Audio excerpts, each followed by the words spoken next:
매일명언을 구독하신 여러분 반갑습니다. 매일명언을 구독하신 여러분은 모든 면에서 점점 나아지고 있습니다. 오늘은 인문학자 김태현 작가님의 타인의 속마음 심리학자들의 명언 700이라는 책을 소개하려고 합니다. 당신의 감정은 정확한 사고에서 비롯된 것이 아닐 수도 있다.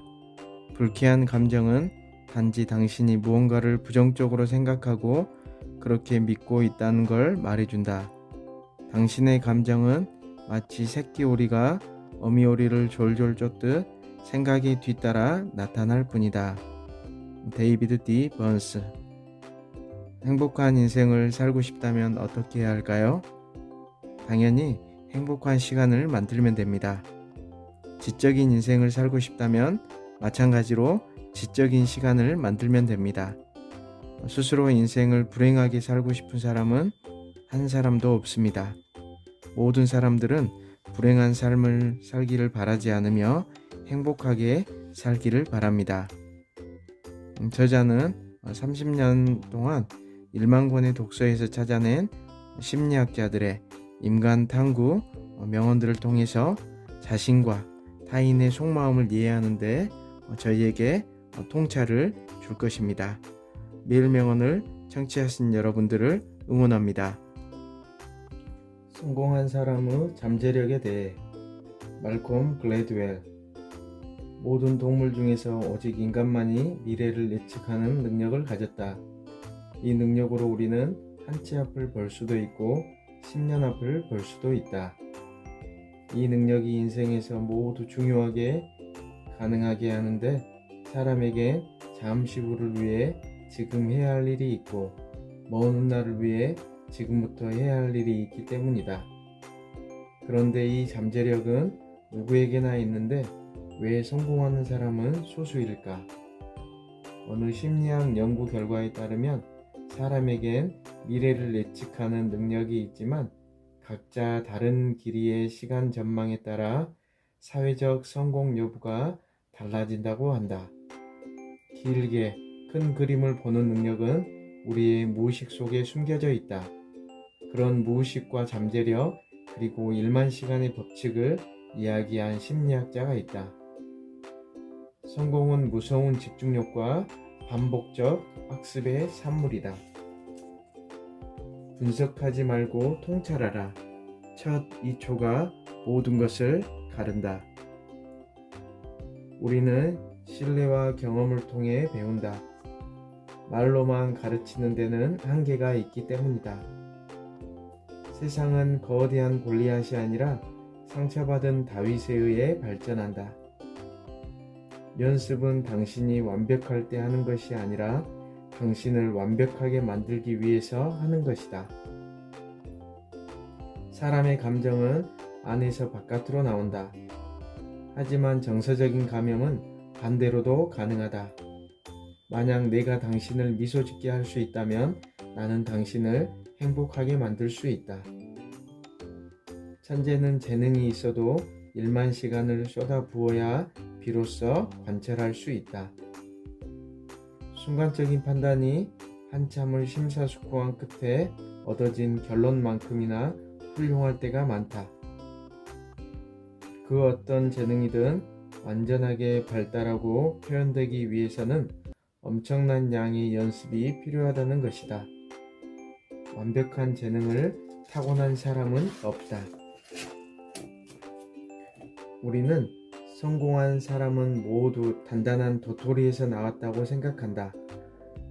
하지만 그들에게 빛을 준 태양, 뿌리를 내리게 해준 토양, 그리고 운 좋게 피할 수 있었던 토끼와 벌목꾼에 대해서도 충분히 알고 있는가? 말콤 글래드웰은 미국 출판계의 유명 인사다.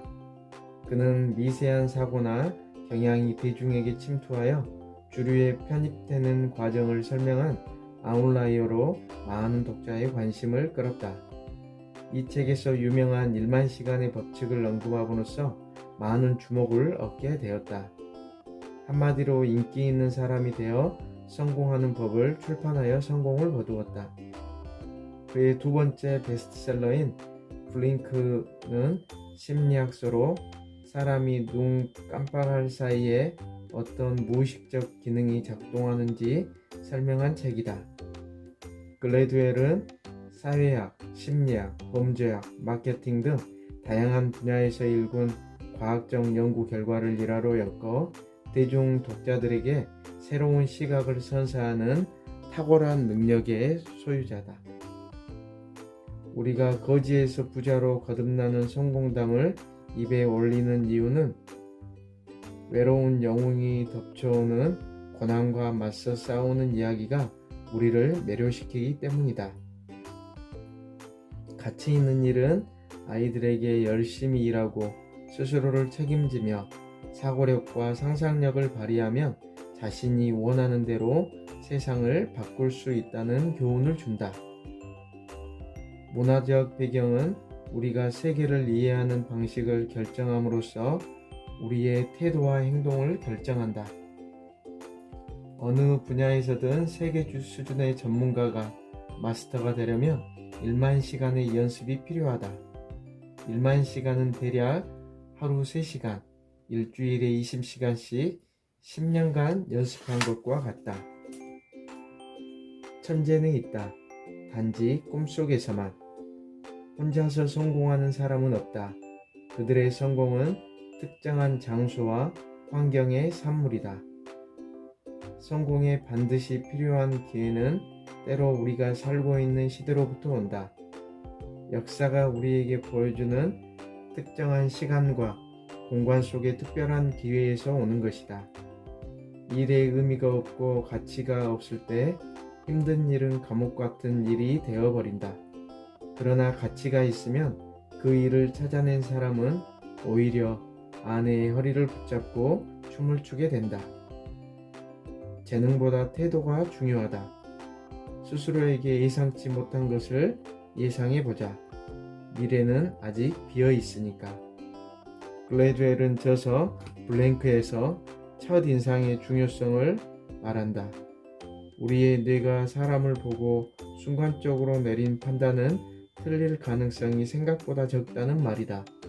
우리의 뇌는 의식과 무의식을 오가며 생각한다. 성공을 하기 위해서는 이성적이고 논리적인 생각으로 심사숙고할 필요도 있지만 한편으로는 동물적 감각에 판단을 맡길 필요도 있다는 주장이다. 우리는 모두 이러한 잠재력을 각자의 무의식 속에 갖고 있다. 번개처럼 번쩍거리는 순간의 판단을 믿어보자. 그것은 일종의 도박이면서도 성공을 향해 순간이동, 마법이 될 수도 있을 것이다. 성격에도 건강이 있다. 학교에서 회사에서 단체 생활을 하며 끊임없이 뒷담화를 하는 사람이 있다. 다른 사람들을 헐뜯고 욕해서 깎아내리며 자신이 일시적으로 나아 보이도록 만드는 것이다. 하지만 그런 행동의 결과는 좋지 않다. 실질적으로 그 사람의 성적이나 근무 평가가 개선되는 것이 아니기 때문이다. 구성원들이 서로 뒷담화를 일삼는 조직은 제대로 된 성과를 낼 수 없다. 발전은 서로 격려하고 서로에 대해 감사할 때 이루어진다. 건강하고 성숙한 성격을 지닌 사람은 남에게 너그럽고 항상 감사하는 마음을 가진다. 미국의 한 심리학자인 고든 올퍼트는 그런 성격의 성숙함을 연구한 인격 심리학의 권위자이다. 성격은 천성이 아니라 얼마든지 바뀌고 발전할 수 있다는 것이 그의 의견이다. 삶의 목적이 있다면 고통과 죽지 못해 사는 것에도 목적이 있어야 한다. 하지만 아무도 이 목적이 무엇인지 말하지 못한다. 만일 말할 수 있는 사람이 있다면 그는 온갖 모욕 속에서도 계속 성장할 것이다. 건강한 사람들은 긴장의 감소보다 더 많은 긴장을 원한다. 판에 박힌 것들을 버리고 새로운 경험을 찾는다. 인생은 모험을 통해서만 성장할 수 있다. 성격이 건강한 사람들은 쉽게 좌절하거나 포기하지 않는다. 실패해도 다시 일어나거나 또 다른 목표를 만든다. 어린 시절의 자아는 오직 자신만 안다. 사람은 여러 경험을 통해 타인의 존재, 나아가 서서히 다른 추상적 가치와 개념까지 인식하게 된다.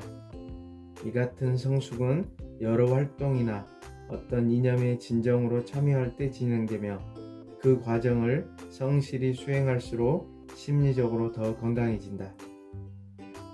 잘 발달된 자아를 가진 사람은 부모, 자식, 배우자 혹은 친구에게 친밀감 또는 사랑을 잘 표현한다.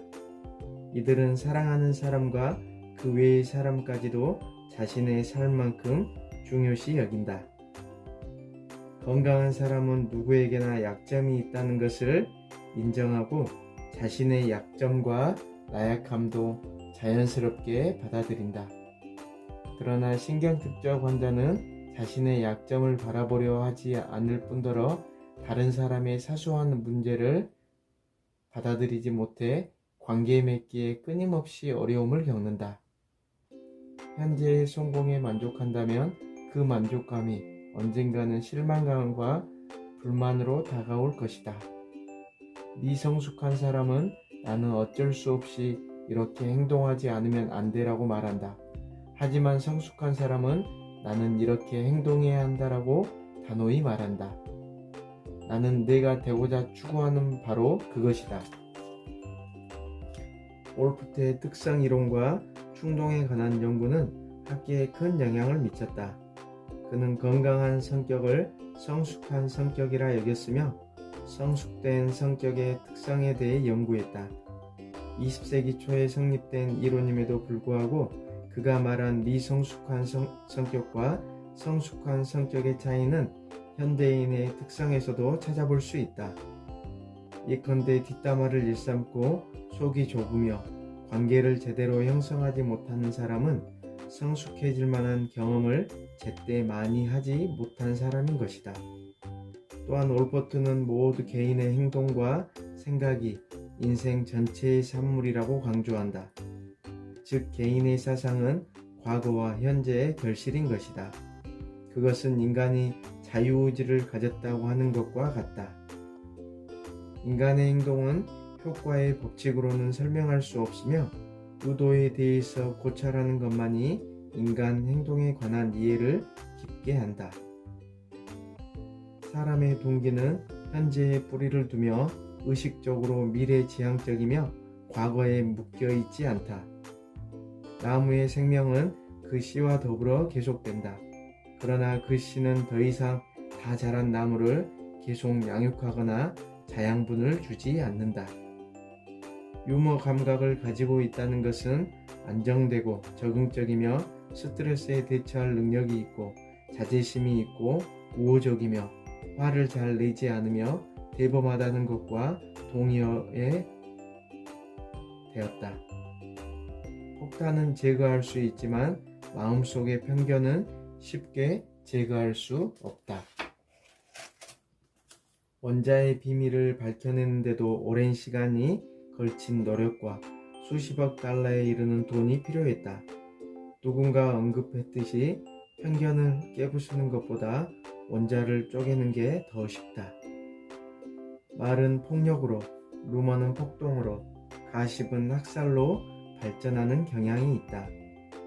아주 작은 부분이라도 겉모습에 차이가 있으면 사람들은 그 작은 부분이 모든 문제와 관련되어 있을지도 모른다는 가능성에 사로잡힌다. 인간은 흑백 논리로 판단하고 모든 관계를 친구가 아니면 적으로 여긴다. 예의 범절과 형식적 도덕에 집착하고 모호한 상황을 참지 못하며 해결책이 필요할 때면 검증된 습관에 매달린다. 삶을 지속하는 유일한 방법은 완수할 가업을 가지는 일이다. 올프트는 성격 심리학의 기초를 닦은 심리학자였다. 그의 이론은 인간을 자유의지로 행동하는 자율적인 존재로 전제하기 때문에 최초의 휴머니스트 이론 중 하나로 간주된다. 그는 프로이트의 정신분석과 스키너의 행동주의를 비판하며 자신만의 이론을 성립했으며 인종차별에 반대하며 편견과 종교에 대한 연구도 진행했다. 그에 이어서 편견의 본질에 실린 유대인과 아프리카계 미국인에 대한 차별 분석은 오늘날 소수자 인권 담론에도 유의미한 영향을 끼쳤다. 성숙한 성격을 가진 사람이 많은 사회일수록 서로에게 너그럽고 관대해지고 결과적으로 차별이나 편견이 완화된다는 그의 넓은 시야는 현대인에게도 인생의 모티브를 제공해 준다.